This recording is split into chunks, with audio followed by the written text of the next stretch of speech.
प्यारे बच्चों, आप सभी का स्वागत है सुभाष सर साइंस क्लास में।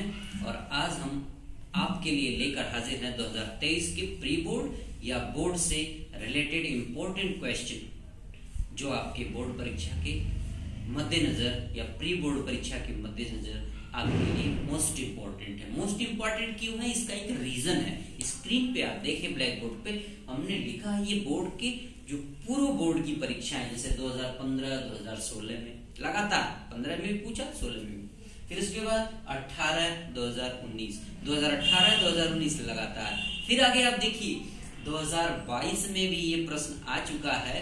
तो इस कड़ी में प्रति 2 वर्ष लगातार आने वाले प्रश्नों की सीरीज में इस परागण वाले क्वेश्चन का नंबर आता है, इसलिए ये इंपॉर्टेंट है आपके लिए।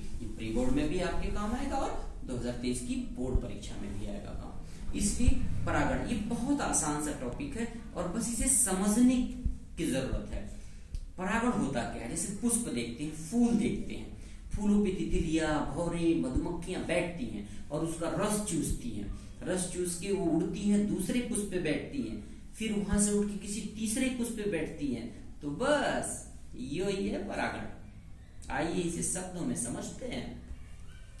पुष्प के परागकोश से परागकण का निकलकर पुष्प के वर्तिकाग्र तक पहुंचने की क्रिया को परागण कहते हैं। परिभाषा जैसा कि ब्लैक बोर्ड पे आपके सामने लिखा है, परागकणों का परागकोश से निकलकर पुष्प के वर्तिकाग्र पर पहुंचने की क्रिया को परागण कहते हैं। बहुत सिंपल है।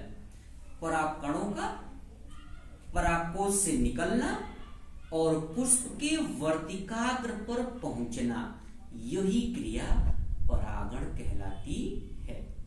पेपर में आपको आए, आराम से आप लिख सकते हैं। फूल है, फूल के अंदर परागकोश है, परागकोश में परागकण है, वही परागकण जैसा एरोबिक हमने बनाया, देख लीजिए। पहले कहता है पुष्प, फूल, फूल में परागकोश, परागकोश में परागकण, और परागकण निकलकर कहां पहुंचते हैं, पुष्प के वर्तिकाग्र तक। इनके वाहक तितली हो सकती है, मधुमक्खी हो सकती है, भौरे हो सकते हैं, ठीक है।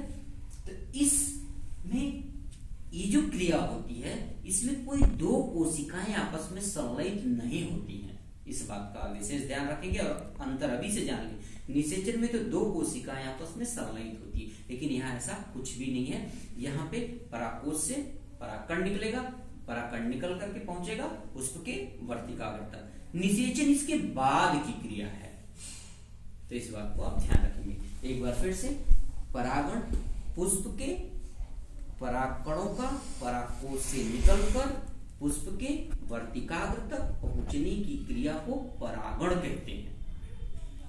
ये सिंपल रूप में अगर वेरी शॉर्ट में पूछता है, अति लघुत्तरी प्रश्न में पूछता है, तो सिर्फ इतना ही पूछता है। अगर ये कभी कभी तीनों फॉर्मों में पूछे, या तो अति लघु में पूछा जाएगा, या तो लघुत्तरी में पूछा जाएगा, या तो दीर्घ उत्तरी में पूछा जाएगा। तो लघु उत्तरी में पूछने के लिए बस इसी में थोड़ा सा बढ़ा देता है प्रश्न।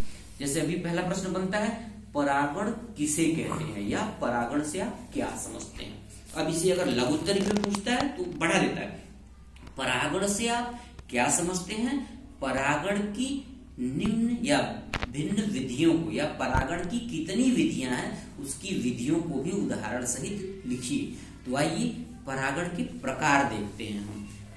परागण समझ लीजिए एक बार फिर से। पुष्प के परागकोश से परागकणों का निकलकर पुष्प के वर्तिकाग्र तक पहुंचने की क्रिया को परागण कहते हैं। समझ गए होंगे आप सभी से। अब आइए इसकी विधियां या इसके प्रकार। तो परागण 2 प्रकार का होता है।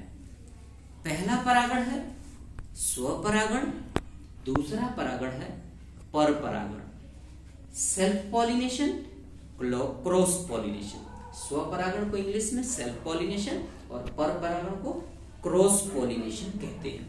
स्वपरागण एक लिंगी पुष्पों में होता है और पर परागण एक लिंगी हो या उभय लिंगी पौधा हो, दोनों में संभव है।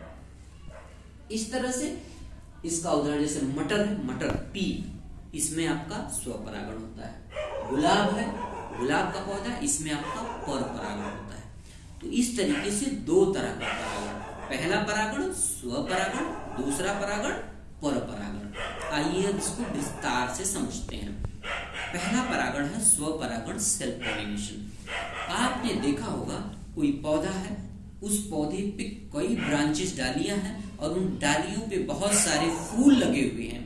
कभी एक तितली आई, बटरफ्लाई, वो एक पुष्प पे बैठी और उसका रस चूसती है। जैसे ही वो रस चूसती है, उसके अंदर मधु के साथ, उस रस के साथ चिपका हुआ उसके पैरों में या सूंड में जैसे डिप करती है, वो परागकण चिपक जाते हैं और वो तितली उस फूल से उड़ती है और सोचती, वाह इतना मीठा शहद, तो फिर क्यों ना दूसरे पे भी ट्राई किया जाए। तो वो दूसरे पुष्प पे बैठती है। अब पहले वाले पुष्प का जो परागकण था परागकोश के अंदर का, वो इससे चिपका हुआ है। जैसे ही वह दूसरे पुष्प पे बैठती है रस चूसने के लिए, जैसे शक करती है, वो परागकण उस दूसरे पुष्प के वर्तिकाग्र पे पहुंच जाता है। तो इस तरीके से एक तरह के समान तरह के पुष्पों में, पुष्पी पौधों में जो परागण होता है वह स्वपरागण होता है। मतलब समान तरह के पौधों में जो परागण होता है वह स्वपरागण, यानी इसी परिभाषा से ले लो, परागकणों का, यानी एक पुष्प के परागकणों का परागकोश से निकलकर समान तरह के या उसी तरह के पुष्प के वर्तिकाग्र पर पहुंचने की क्रिया को स्वपरागण कहते हैं। आइए अब दूसरा परागण परपरागण। बस इसमें थोड़ा सा अंतर कर दो, बहुत दूर नहीं जाने। पुष्प के परागकणों का परागकोश से निकलकर, एक पुष्प है उसके परागकोण निकले उसके परागकोश से, यानी एक फ्लावर के, एक पुष्प के परागकोश से परागकण निकल करके किसी दूसरे प्रजाति के या दूसरे पौधे के पुष्प के वर्तिकाग्र तक पहुंच जाए तो वो क्रिया परपरागण कहलाती है। सिंपल सा अंतर, स्वपरागण समान तरह के पुष्पों में और परपरागण दो अलग तरह के पुष्पों में परागण की क्रिया को कहते हैं। तो स्वपरागण, परागण, स्वपरागण, परपरागण। एक बार विस्तार से फिर से बिना रिपीट कर रहा हूं। परागण क्या होता है? परागकणों का परागकोश से निकलकर पुष्प के वर्तिकाग्र तक पहुंचने की क्रिया को परागण कहते हैं। अब स्वपरागण, यही क्रिया, यही परागण की क्रिया समान पौधों के, समान पुष्पों में, एक तरह के पुष्पों में हो तो स्वपरागण, और यही परागण की क्रिया दो अलग अलग तरह के पुष्पों में हो तो ये परपरागण कहलाता है। तो प्यारे बच्चों, चैनल को लाइक, सब्सक्राइब और बेल आइकन जरूर दबाना ताकि अगली वीडियो आपको सबसे पहले मिले। और ऐसे इंपॉर्टेंट प्रश्न हम आपके लिए अगली वीडियो में लाएंगे जो आपकी 2023 की प्री बोर्ड परीक्षा या बोर्ड परीक्षा के लिए अचूक हथियार साबित होंगे।